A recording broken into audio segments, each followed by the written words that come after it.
Welcome, everybody, to another episode of Positively Trek, and we are here. It is episode 300. What? I mean, I think every episode is special, but this is just a normal everyday comics episode, which is kind of fitting for a huge milestone like this. 300's just a number, right?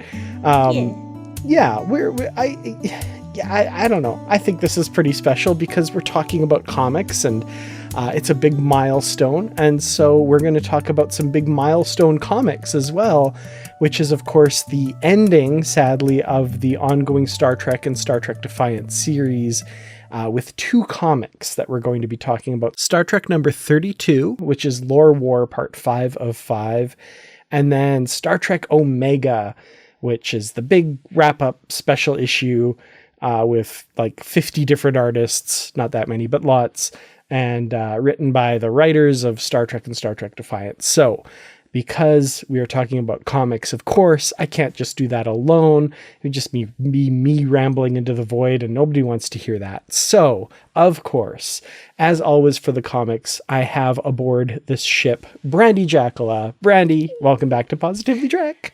Oh, thank you so much. And honestly, 300 episodes is really quite the achievement because more podcasts than not fizzle out before they've reached 20 episodes. And here we are at episode 300. So that is a big deal, I think. I think so too. I mean, it started way back when with Bruce Gibson and I, and we started in 2020. So this is also like the 5th year of the podcast, which we passed, I guess, in February or March. I think we started. Didn't really do much for that either. We're not one for celebrating milestones here. But yeah, it started not as a COVID podcast. We had been planning it before COVID hit and the world shut down. But, we kind of got into it right around the time a lot of podcasts started. And then, like you said, a lot of them fizzled out. There seemed to be kind of a bubble there almost. And that continues to happen. Podcasts start and disappear. And I'm incredibly proud of what this podcast is and what it's become and what it will continue to be in the future. And what that is, I don't know. I like seeing it evolve and stuff. So it's been so much fun. Excellent. Hooray! Yeah. Well, let's get right into it and talk about these two comics. Also, I do want to kind of, at the end of the episode, go into a little bit of what our plans are to talk about comics in the future. Because, of course, even though this ongoing shared continuity is stopping, Star Trek comics aren't stopping. And there's so much new and cool stuff coming out that they've just announced and that has been coming out already over the past few months as well. And I want to continue to talk about those and expand our comics coverage to talk about that. So what that will look like, I'll save till the end and we can talk a bit about that. So excellent. So Star Trek number 32, Lore War, Part 5 of 5. Technically, I still say Part 6 of 6. Let's throw Shax and his worst day in there as well. Agree. But if you'll remember from the last episode, they're all planning to take on Lore by attacking the 4 quadrant mines, or not attacking them, I guess, but freeing them because they're their friends. Yeah. And we start with this interesting scene between Sisko and Beverly, and we kind of see her character come to a head here where, the more she hears about herself in the real world, the more jaded she is about this whole thing and wants no part of it and leaves. So it's a bit of a sad scene there, but you can kind of respect where she's coming from. But like Paris said a few issues back, she's afraid, I think, of what's to come. Well, who does want to embrace the loss that she knows she's going to face? But what she doesn't know is her future. Mm-hmm. And that's the thing. It's like, just because you don't want this past doesn't mean you're not going to have great things in your future. So it's pretty short-sighted of her, honestly. But I understand why she's doing what she's doing.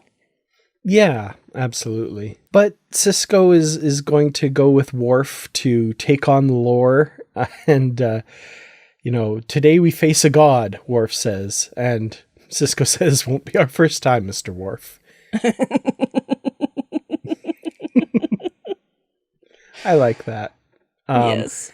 Even though Worf's still he hasn't gotten all the memories, he just knows that this is the right thing to do, and Sisko is the one to be followed here. So I like that. Yeah, well, that's his complete and total trust and faith in his son. Yeah. And just carrying that forward. He doesn't need to know anything else because this is what Alexander said, and this is what needs to be done, period. Well, we get this splash page of all 4 quadrant minds being disconnected. Each person has their person that they've disconnected here. And there's some really, the imagery is still so creepy. These people with their brains lifted out of their heads, but still conscious like the scene with Paris cradling B'Elanna's head in his hands. It's like equal parts touching and just like really creepy too. Yep. It manages to hit 2 moods at once. Yeah. I don't know how the concept for all of this, incredible. Like, man, the minds that think of this. But I know. I really loved that full spread there, and I really loved the reactions of each of the people, but especially Tom and B'Elanna, because he already knew, he didn't know where she had been for so long, and he had his memories back, but this is the first time he's getting with B'Elanna where she knows who he is, because she's been, trapped in this machine this whole time. And it was just very touching for me. Just like, yeah, that's how it should be between a husband and wife, no matter how long you've been together. Speaking of relationships, I guess, we have the 2 brothers here, Lore and Data, and Lore immediately realizes that he's lost control, that these minds have been disconnected, and, is screaming at Data to get them back. But Data's like, oh, well, without the minds, my abilities are limited. I can't do this. And my favorite bit from this, though, Lore screams, I made a perfect universe. Why is this happening? And Data says to him, brother, even in your cosmic power, you will never be able to make a perfect universe, because every universe you create will have you. Dang. Chef's Beautiful. kiss on that one. Yes, absolutely. Yeah, I love seeing unhinged Lore, because it means he's going down. Yeah, I mean, that was so incredibly written. And then Lore's like realization that he's been had by Data here. And they receive word that Earth is under siege. And we get this great snippet of a shot of Shax attacking with his batleth and like, hundreds of Cerritos raining down behind him. I want like a full like poster of that. That's great. Agree. I thought that was an amazing, amazing page. It was just, there was so much about this particular issue that was just kind of next level for me. Well, yeah, next level. We definitely see that with Bajor under attack by the Maquis, which are these Borg. They kind of look more like Rubik's Cubes in this shot. I think they kind of... They do. They skimped on the detail on that one, but they look less like Borg cubes than they did before. But yeah, Bajor is falling. And Lore becomes more and more unhinged as these events are taking place too. And it's brilliant because every time we get a panel of his face, he's getting more absurdly angry. And the thing is that I could actually see that. Like, I could see Brent Spiner making those faces. And it was just... They captured it perfectly. Yeah. It was so good. I feel like the inspiration for that, what I'm seeing is in Star Trek Generations, when Data's emotion chip he was losing control on the Amargosa observatory. He's just like screaming, and Brent Spiner can really contort his face and do some amazing things. So they had some good references for that, I think. Yeah, well, references are great, but at the same time, it's still got to be drawn, and they did it perfectly. Oh, absolutely, yeah. So yeah, Sisko and Worf are attacking the temple, basically. And we get this brief little bit, which kind of struck me as funny, where they got this far, and they're right on the brink, and Worf's like, oh, Sisko, wait, are you sure about this? Basically, Sisko's like, yeah. And Worf's like, okay, well, let's press on then. Like, what a time to... Like, I felt like McCoy in Star Trek 3, when they're gonna, like, transfer his Katra back to Spock. They're like, but the danger to you is as great as Spock. You must make a choice. I choose the danger. Hell of a time to ask. Like, Worf, heck of a time to question this. Like, really? Really? Right now? Really? Yeah, you committed. You should just touch the batleth, dude, and then this wouldn't be an issue, but... Yeah. But yeah, Sisko convinces him by saying, Worf, my faith doesn't matter. The world is broken. The only thing left to do is fix it. Worf's like, that's good enough for me. Kapla, let's do this. So when they enter the temple, they're confronted with Data's disembodied head connected to the system with a very like handy nameplate underneath that just says Data. Just in case they were worried it was lore. No, the very large letters very clearly say Data. I guess that's handy. Yeah, helpful. Just so anyone who manages to get that far will know, oh no, this isn't lore. This is Data. Who's that for? Right? Like, who designed that part? For? It's like, you know what this room needs? Just in case. But we find out, like, all the interactions that Data and Lore have been having have been virtual. Like, they're not actually there.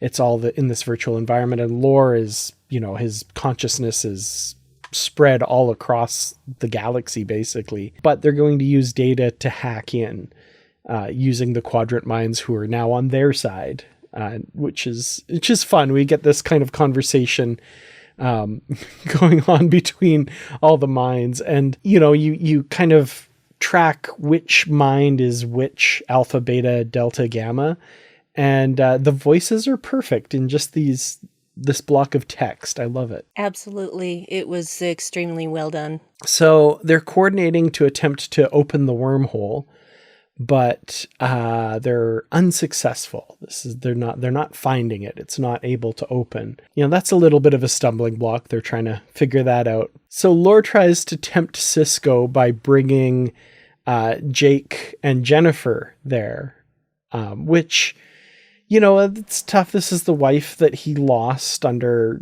really traumatic circumstances, and they're begging him to come home, saying that they need him and stuff.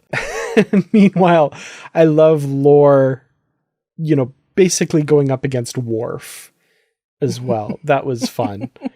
There's this like great bit where he turns back to Sisko and he says, I gotta say, the family Sisko is really giving me the feels, Ben. So maybe today I'll be Lore the Merciful. And he's got this like hand on his hip and he's doing this little like golly gee. I kind of love it. I would have loved to have seen Brent Spiner do this. Agree. So it is Worf that convinces Sisko that it's not worth it. So we get a little bit of a reversal of their interaction earlier, that this galaxy cannot be all there is, basically. That it's not worth having this and, you know, being, you know, one of Lore's chosen while the rest of the galaxy is kind of in shambles, right? So I feel like Jake telling Sisko to come home, by the way, is kind of giving the message that Lore doesn't want Sisko to take. I feel like that too. Because now I can't remember. Was Jake awakened by the Batleth? I can't remember. No. So yeah, this universe is Jake and Jennifer, and they're okay. Yeah. So they're fully enmeshed in Lore's reality. The scene that happens when he goes over to them and he's holding them both and he's there and he's talking, and I'm just like, this is actually what he needs.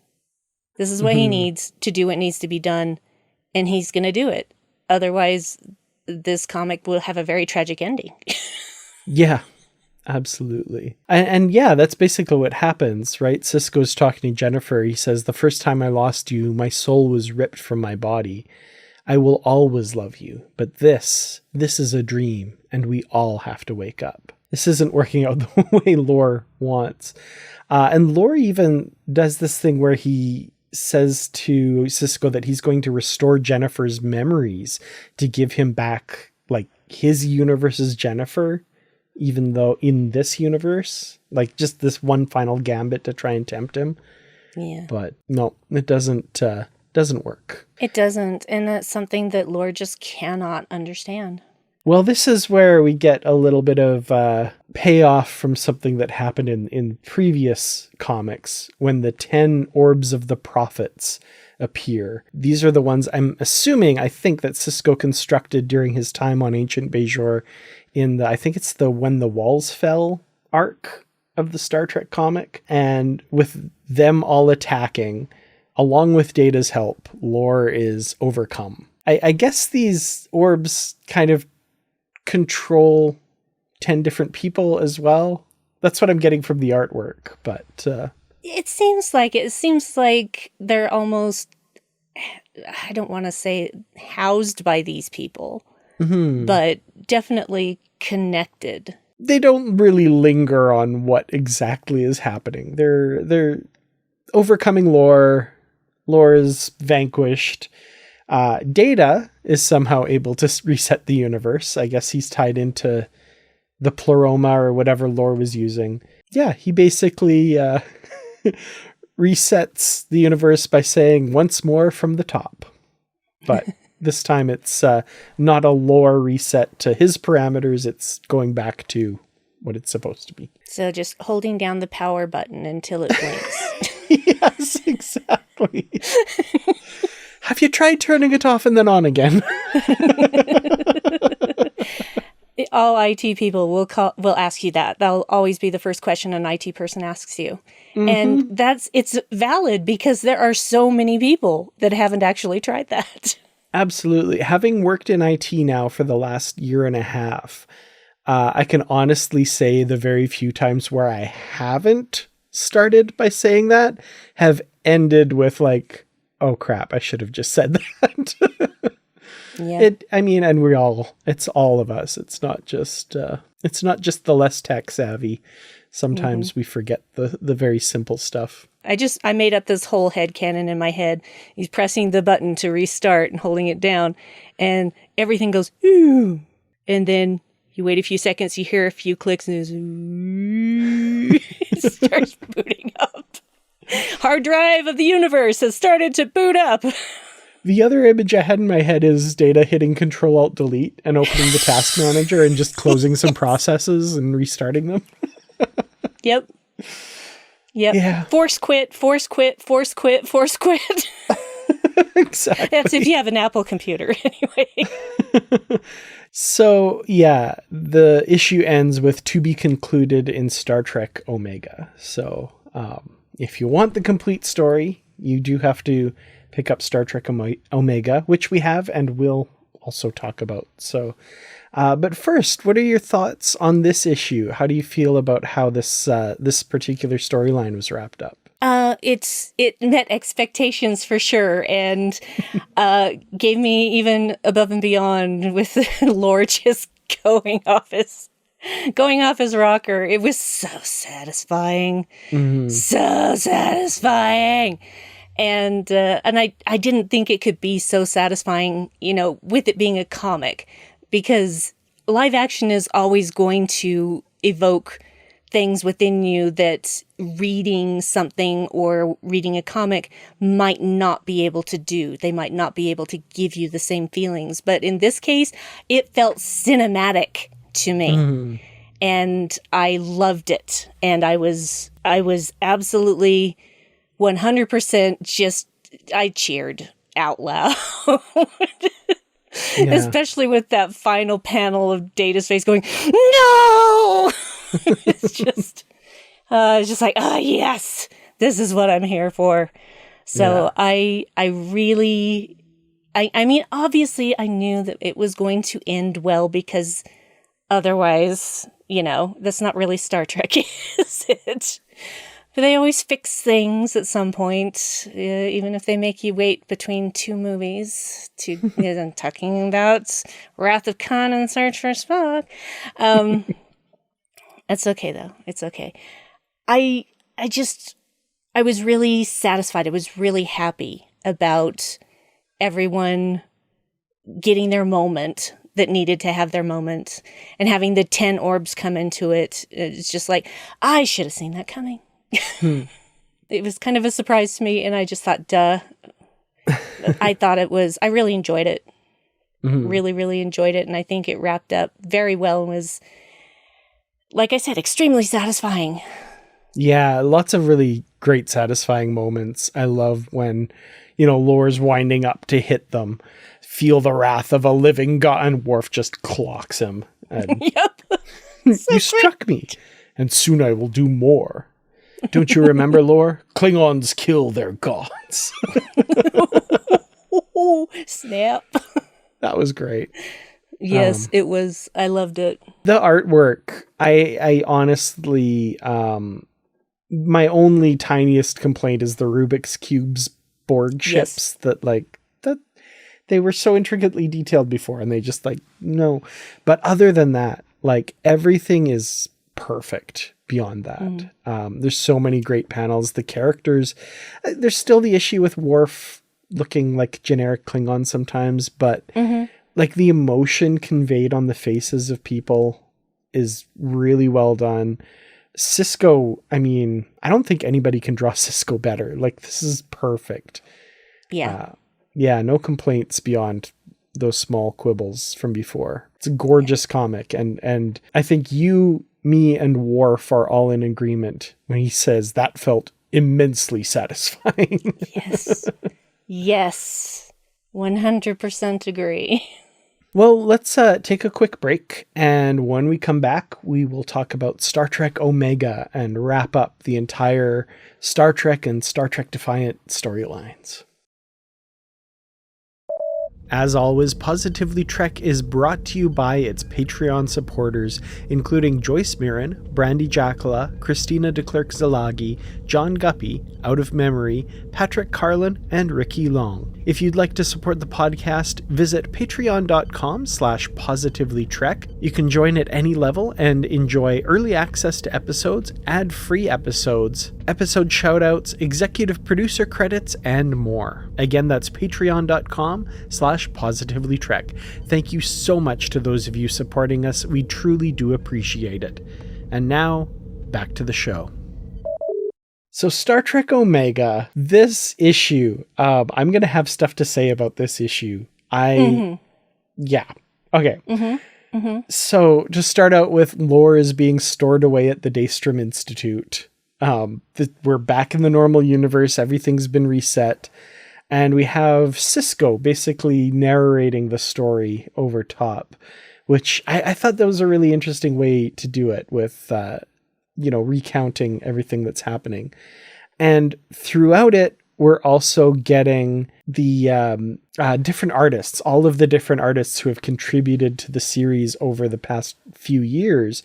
I think Star Trek Ongoing started in 2022 and Defiant in 2023. So the last 2 to 3 years of these stories, all of the artists coming in and doing a little bit towards the story, which I thought was beautiful. I loved that. It's an impressive undertaking, for sure. So the first big revelation, though, I think, is that a few episodes ago we were talking about this story, and I was wondering, is everyone going to remember all of this, or does it all get reset? It doesn't get reset. Apparently everyone remembers. That's wild to me. All those people Shax killed remember being killed by Shax. Oh my God. Well, what are they going to do? Confront him? Well, I mean, Hopefully see a counselor. My God. Yes, therapy works, guys. Poor Boimler. Oh, Boimler. Oh, all the people that got force fields put around their heads and suffocated. Yep. Wow. Anyway, so that was amazing to me that like they went with that route. That like, because Jake says, "I remember all of it, working the line, all that hair on your head, Mom." Like, that's wild. By the way, in this shot, how did I not notice the like eyes, the Data or Lore faces in the cup and saucer on the table? That's weird. That is weird. That's bizarre. How did I not notice that? What does that mean? What's that about? What's going on? I don't know. Huh. I wish I could tell you. Maybe it's like figurative, like the pall that Lore has placed is there, I guess. I don't know. Could be. So we have this, and it's a lovely scene between Jake and Ben discussing their experiences. They have this conversation that, you know, they get to have since Ben left the first time, right? Jake tells him how angry he was when he left. And I love that they have this conversation. I think that's really important. It is. It may have been harder to articulate when he was younger. Mm-hmm. But now, you know, he's a man and he can have that conversation. And that's a really good thing, especially with them having been apart for so long. But I guess since they have all their same memories from this previous universe, which makes me wonder, how many times did he remake the universe? That's the other thing I was wondering. Like, is it just the last one they remember? Yeah. Because if it was, that doesn't make any sense. If it really doesn't. It really doesn't. Unless basically because Lore didn't end that universe and wipe everybody from existence again. That's why everybody can still remember that universe. That's the only thing I can come up with. Yeah. But I like Jake being adult enough to admit his feelings and also be able to say, you know, I know you did what you had to do and I understand it now, basically. And then the other thing, of course, is that Jake has finished writing Anselm, which is this novel that he was starting work on in The Visitor. And like we saw, the future Jake Sisko that was the major novel he had written and, you know, was continuing to write it in the Muse. And it's, you know, it's all about Ben Sisko, basically. And I just, that was so touching. And I love that. Yeah. And it also broke my heart a little bit because I miss Tony Todd so much. Oh, yeah. And yeah, The Visitor is one of those episodes that will wreck me no matter how many times I've seen it. Yeah. And so I was thinking about those things while I was reading that part of the comic and just going, oh, Tony. Yeah. You should still be here.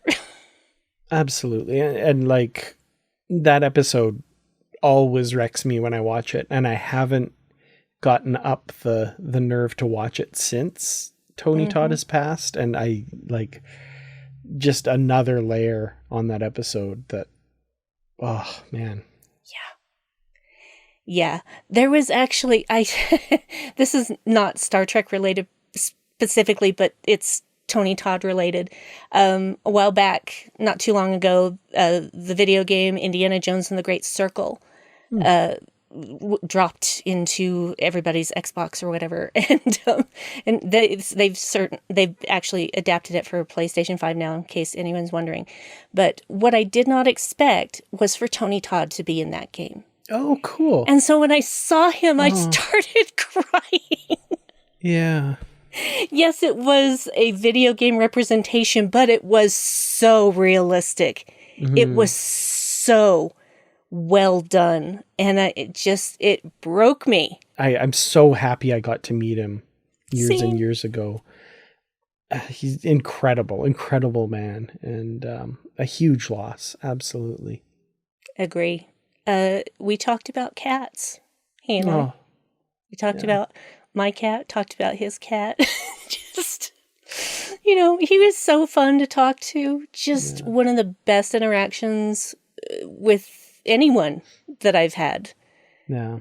Just, for a perfect stranger, really, who didn't know me from Adam. I didn't, and of course I was just, fangirling, but he had a very tender heart, that man. A very gentle soul. Absolutely. Well, moving on to a less gentle soul in this next scene here, which I love. Worf is talking to Admirals Nechayev and Jellicoe, and they are refusing his reinstatement because he's been engaging in, unsanctioned activities that they ordered him to do, I might add, just, FYI. He was, a member of a pirate crew that had stolen the Defiant, but Starfleet was giving him the bounties to do and stuff. So that was a little annoying. However, the avenging angel enters when Picard walks in, quoting Starfleet regulations, demanding Worf's reinstatement. Not even demanding Worf's reinstatement, but just saying he will be reinstated. By the way, one of you needs to report to the president. Because, what does he say? Oh, and Federation President Antos would like a word. It seems one of you needs to wear this disgrace inside a hole of your own for a while. I'll let you decide who descends. I sure hope it's Jellicoe. That was great. I love that. Because I've always liked Nechayev. And she could be harsh sometimes, but nothing like Jellicoe. It's like, that guy, you go in that hole, buddy. I do love, there's some things about Nechayev's character I love, especially in the media outside of the television shows. I want to say it's a David Mack novel, but basically when everything hits the fan with Section 31 and everything's going to come out in the open, there's a scene where she beams into her house, grabs her go bag and then beams out and it's just gone. She's like, okay, well, I better go on the lam now. Yeah, and the funny thing is, honestly, there's always somebody that the admirals are answering to, so you gotta wonder who that is, because I don't think it's the Federation president. Yeah, no. But we've got to set everything up for Nemesis, so now we get an answer, at least in this continuity. It's not canon, but in the comics continuity, why Worf, when we last saw him, was an ambassador leaving Deep Space Nine, and then suddenly was just part of Picard's crew again in Nemesis. Well, this is one possible pathway to get from there to here, so... Right. Yeah. Next we get Dr. Crusher, and this is an interesting bit because she's, of course, remembering her life and her actions in that alternate reality as well. But Picard is calling, basically, and asking her to be his +1 at Will and Deanna's wedding, which is coming up. So, again, explaining her presence in Nemesis after all of this and stuff, so... I'm sorry, she was in Nemesis? Because of how little she was in Nemesis. Oh, gotcha. Yes. Good, yeah. You got me there. I was like, yeah. No, good point. Poor Beverly in all the movies. What did she get to do in any of those films? First Contact had a bit of fun stuff with her, but that's about it. Yeah. It was just... They still, even in the new era, even in well after Star Trek Next Generation ended, Deep Space Nine, I think, was close. I can't remember what year was Nemesis, but in any case, it's just really, you still can't find enough for your ladies to do because they are pretty capable people. And why aren't you giving them things to do? Yeah, that's one of my, as much as I loved a whole bunch about Picard season 3, I think my favorite thing about that season is that it starts with Beverly and it's her kind of kicking off the season. And very much centered on a lot of her circumstances and what she's doing. So I appreciated that. And I think I remember in an interview, Terry Metalis was saying like, yeah, that was to make up for that BS. Yeah, and she not only just really established herself in that first episode, but she kicked ass. Because Gates McFadden is awesome. Like, why wouldn't you use her? I know, she is fabulous. I finally got to meet her. Was it last year? I think it was last year. Yeah, last year. And she was just adorable and sweet. Oh, and she's very touchy-feely. Oh, cool. I have no problem with that. 2018, I think I met her at the Vegas convention. That was the first time I'd met her. And she, very, so warm and personable. Really cool. Very kind. And just, there was just this air of... I just feel like she could be really cheeky if she wanted to, but... Totally. There was just this air of wanting to meet every one of us and delighting in every interaction that she had. And that is really amazing. And I felt the same way about Denise Crosby. So, yeah, the ladies of Star Trek who were role models for this girl. Oh, yeah. So the next scene we get is Dischini. And this is kind of... There's a bunch of scenes here that I'm like, what are they setting up? What's going on here? Anyway, so Lieutenant Dischini is now Lieutenant Commander Dischini. She's promoted by Admiral Janeway, and she gets to request a posting. And Dischini says, well, no offense to your original posting, Admiral, but I've heard excellent things about the Enterprise. So she's maybe on the Enterprise during Nemesis, or anyway, that would be kind of cool. Could be. They're interrupted, though, by a Priority 1 alert. The Defiant is getting stolen again, as it has been a lot lately, but this time it's being stolen by Nymera for some reason. And Worf's like, let it go. For now. What's going on here? Because we don't come back to that. Nymera is just taken off with the Defiant. It's a setup. It's gotta be, right? Like... What is yet to come? Nothing that has been announced yet, as far as of comics, course not. But it's been a couple months. There's been a couple announcements of other series, but nothing picking this up yet. I'm hoping there will be at some point. But we also see where Sela has ended up, which is kind of by herself, away from everything else. So she's still out there doing her thing, but not under the auspices of the Romulans. She's gotten out from under her dad's thumb and all this stuff. So, well, good for her. Yeah. I like that she's still a player on the board. Yeah. Because she can be a lot of fun. So, setting up other things, we've got Spock and Geordi meeting up. And this is during the course of the Star Trek Defiant comic series. Spock has learned a lot about this, weird stuff that's happening with this Romulan star. And I think he knows a lot more about what's going to happen to it in the future in Star Trek 2009.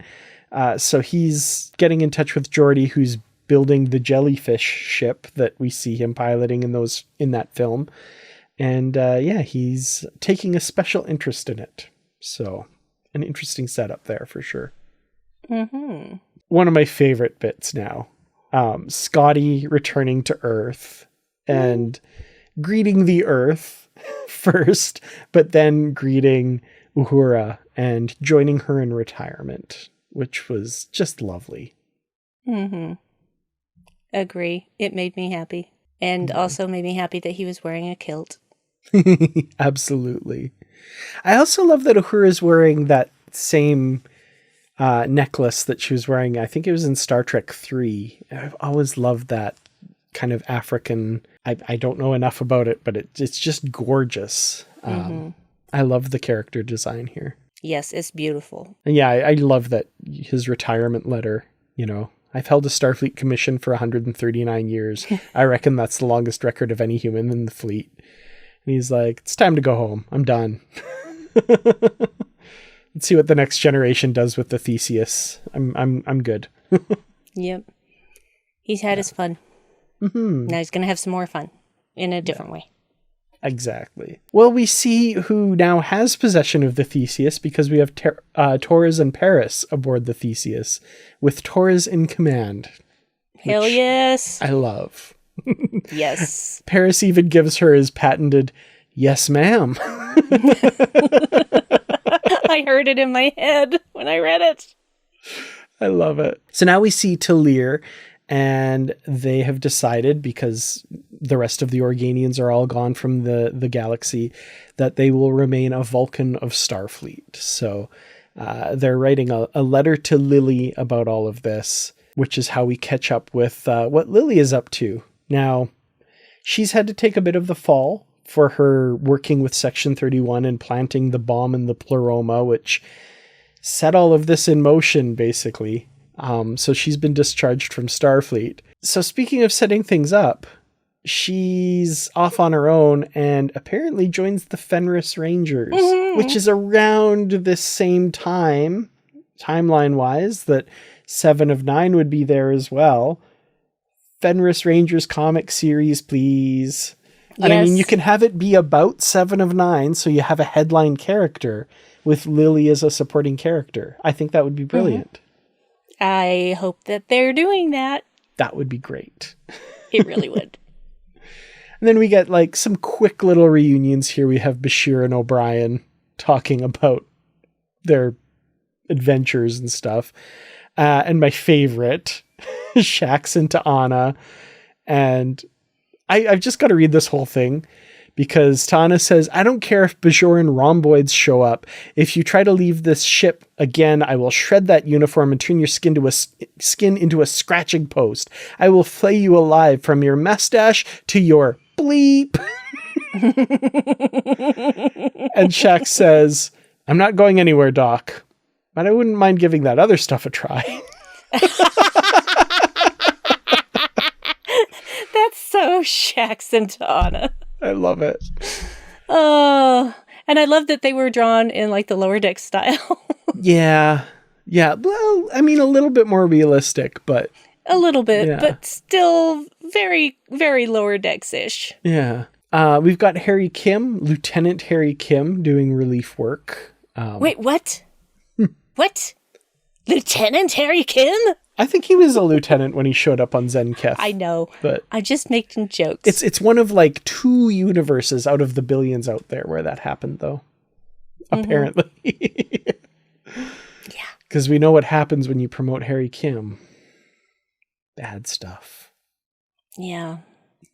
We have Hugh starting the Borg Reclamation Project, setting that whole status quo up for Picard, which I love. Data back on the Enterprise with Spot, but with a photo of his old crew from the Theseus. The most interesting part here, Kahless II is back on the Emperor's throne, but with a very short leash. I love Martok. There is your Emperor's throne, and there you will sit as an emblem of might through healing to our people. Now go sit in it and do nothing more, Kahless. I love it. Yeah, I didn't see that one coming. Yeah. Just did not see that coming. And so when I got to that panel, I'm like, wait, what? Okay, Martok, all right. I love it. Well, Martok has spoken. Yeah. And I also love that Alexander is assigned to be his advisor based on...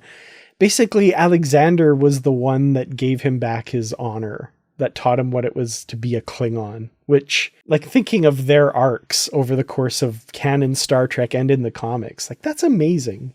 I love that the writers were able to get to that point. Yeah. Very smart how they planned this out. Mm-hmm. So, Ro is back in the brig, but apparently something interesting on the horizon. And I do love the cheeky little nods to Picard Season 3, with Worf saying, "Perhaps I'll report to you someday," which we do know that will be the case, of course. Mm-hmm. Definitely. All right. So then we have the bit on Deep Space Nine with Sisko and Jake and the afterword to Anselm. which was very touching. I might have cried a little bit. Yeah, while right? reading that afterward. Yep. I might have cried a little bit. I might have been glad that I had my reading glasses on so the tears caught there and didn't drip on the comic. No, it was a good cry. It was a good cry. I cry about everything. If I'm happy, crying. If I'm sad, crying. If I'm angry, crying. If I'm hungry, crying. It's just that's just how my body works. That's all it is. Yeah. How my emotions work. Well, this A lot of whole crying. ending bit is like, it's designed to, I mean, Sisko's leaving again, right? Yeah. It's very sad. It's just, why can't people be together? Why can't they be together? I hate it when they're not together. Yeah. I hate when people need to be together and they can't be together. It's one of the most frustrating things in fiction.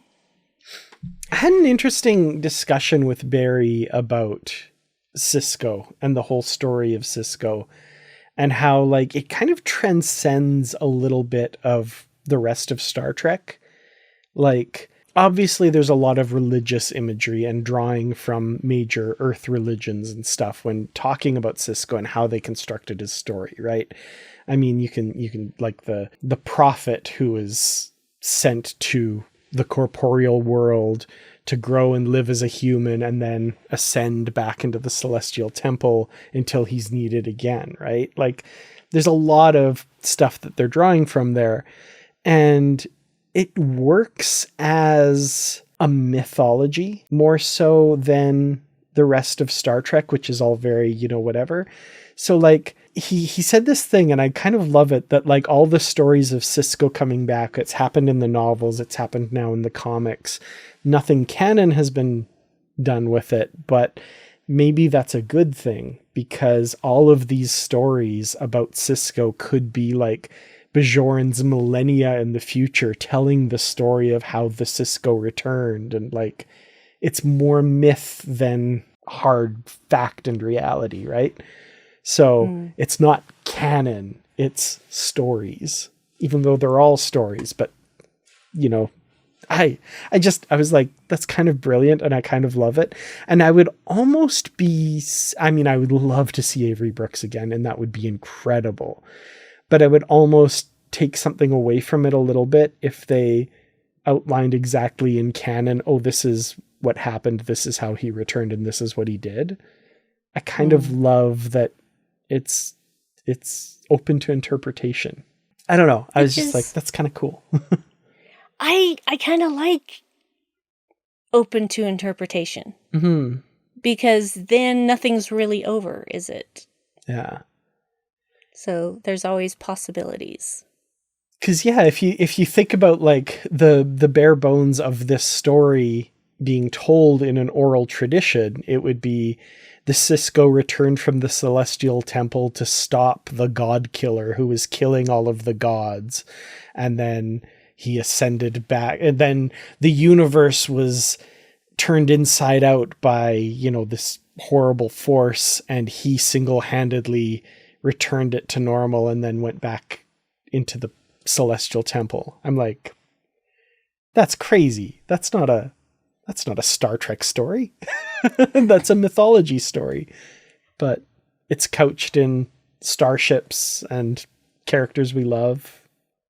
I don't know, that kind of works for me. Yeah, well, there actually is a lot of mythology in Star Trek. Mm-hmm. It's been there since the original series. Mm-hmm. Absolutely. And it's interesting how they have created new things as far as, different races and whatnot. But they also seem familiar in a way, so as not to alienate the audience. So it's pretty tricky introducing a new race and a new religion and a new culture into Star Trek, but there's room for everything. Mm-hmm. I think that's been proven with the advent of Star Trek Discovery and everything that's come after it. Well, I've pontificated on about Sisko and prophets and all that stuff. Getting back to just this issue, I love it. I love the artwork, all of these different artists coming together. But it still flows, like even with all the different styles, it really works. I love how much setup there is for what's to come, some of which we know about and some of which I'm very curious about if there's going to be something that pays off. But I love this. I thought it was just a beautiful way to wrap everything up. I agree. And honestly, with this many artists in one issue, I thought that maybe it would feel a little overwhelming, sometimes feel a little crowbarred in, but I didn't feel that way at all. It flowed beautifully from artist to artist, and I wasn't even really thinking about the styles changing, just noticing the beauty of what I was reading. And then I remembered at the end of it, oh yeah, that was a bunch of different artists. Okay. So it was done in a very coherent way that didn't take you out of the story being told. And that is a hard thing to do. Mm-hmm. Definitely. But they did it. Because it is impressive. So the writers are Christopher Cantwell, Colin Kelly, and Jackson Lanzing, the three writers who wrote Star Trek and Star Trek Defiant. But the artists are, give them full credit here, Oleg Chudakov, Joe Eisma, Mike Fian, Tess Fowler, Angel Hernandez, Liana Kangas, Megan Levins, Travis Mercer, Ramon Rosanas, Rachel Stott, Eric Tomeo, David Tinto, and Marcus Toe. That's incredible. That's like 13 artists. That's a lot. Yeah. It's a lot of cooks in the kitchen, but they made it work. They made it work beautifully. Yeah. This might be one of my favorite issues of Star Trek comics. It's so well done. Yeah. Keep it in that protector, you know? Yes. All of mine are in protectors. Mine too. Yeah. Well, my comic book shop is very nice and actually provides the bag and the backing board without any extra charge. Mm-hmm. So I love that. That's cool. Absolutely. Yeah. Well, we should talk a little bit about my idea for doing comics going forward. So there's a certain number of Star Trek comics coming out each month. Sometimes it's 2 issues, sometimes it's 3, sometimes it's 4. My proposal would be a monthly, end of the month roundup of all of the Star Trek issues that came out that month. And that would, of course, be an episode with you, Brandi, because I love talking Star Trek comics with you. So we've got so many different series coming out, and one that's been going on for a while, and we'll kind of join it midstream, I guess. There's the Star Trek Lower Decks ongoing series, which is currently going. Star Trek Red Shirts, which is starting up in July, I guess starting up this month when this episode comes out. Mm-hmm. We've got a Star Trek Strange New Worlds miniseries, The Seeds of Salvation. We've got a Star Trek Voyager Homecoming series talking about Voyager's return to Earth. And one of the most interesting ones that recently came out, Star Trek The Last Starship, which is set during the Burn era. Mm. Yeah, with a ship led by a resurrected James T. Kirk. Wow. Written by Jackson Lanzing and Colin Kelly. So that's what they're moving on here. Oh, and the Red Shirts series is written by Christopher Cantwell. So some really interesting stuff coming. I'm really excited for that one. I ordered the foil cover variant for the first issue for The Last Starship. So sexy. I'm excited for that one. So yeah, lots coming up. I'm really excited. Me too. Because, you know, like half of my comics haul is always Star Trek. Definitely. It's like Star Trek, a bit of Marvel, a bit of DC, a bit of some independent stuff, but mostly like if it were a pie chart, Star Trek would be half the pie, and the rest would be divided into smaller slices of the rest of the pie. Yeah, so. Star Trek is a big part of mine, but mostly Marvel besides that, with a little bit of DC. Yeah. But IDW actually, and I'm gonna put a little plug out there because I'm kind of interested in this one. IDW is starting a Twilight Zone comic in September, which I might check out. That looks kind of interesting. I'm gonna totally check that out because that was my childhood right there. there were certain things in my childhood that were very formative, Star Trek being the first, because I don't remember there not being any Star Trek, because it was, my parents were watching it before I was born. And Twilight Zone. Twilight Zone was also a really big thing, because they would just put on episodes like on a Saturday afternoon right before a double feature of campy horror movies, and it's just like, that was so formative, that between that and The Outer Limits. But Twilight Zone was really the core thing for me. So anything Twilight Zone, I'm in, because that's just something that has always been a part of me.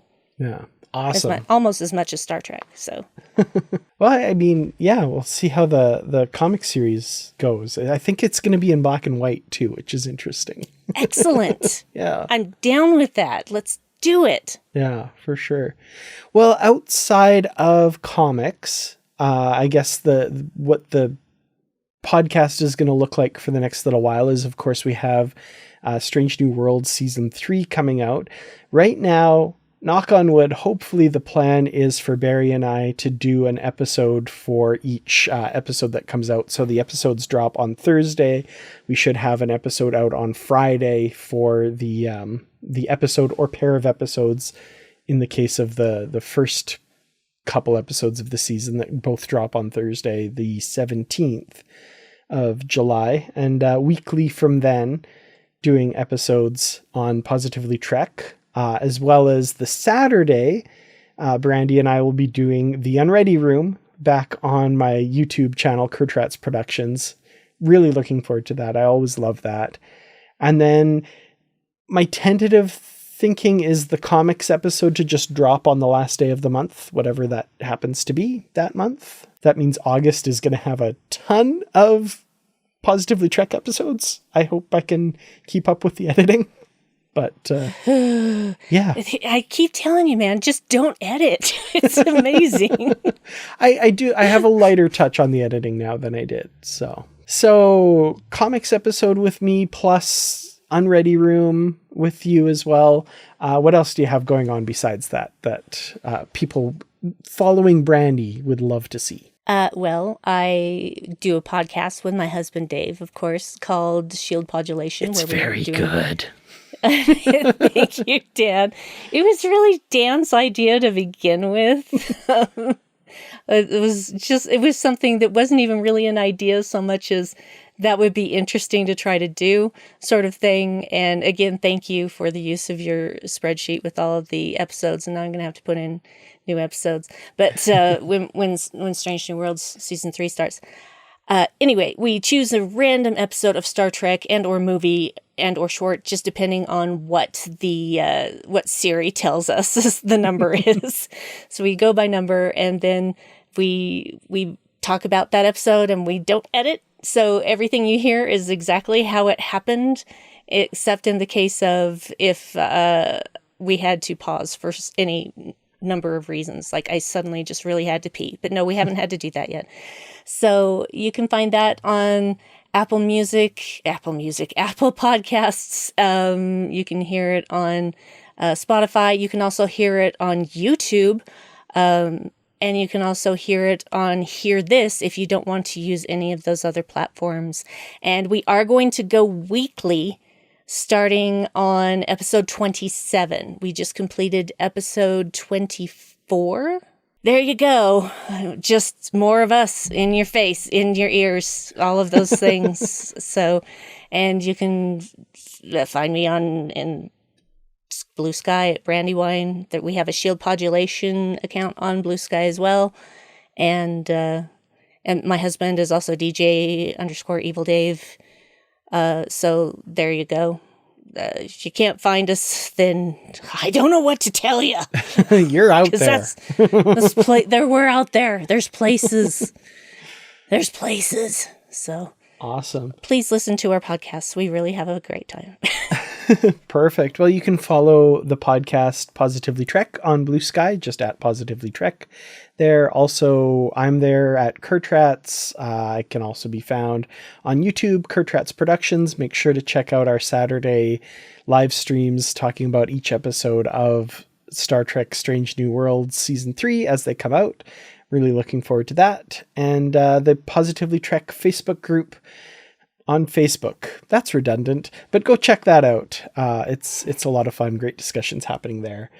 Thank you all so much for joining us this week. We will see you again soon, and I'm really looking forward to Star Trek Red Shirts. I think it's going to be a gruesome, horror-esque comic, and I'm here for it. So, it's going to be so bloody. Oh, I'm so excited. It's going to be great.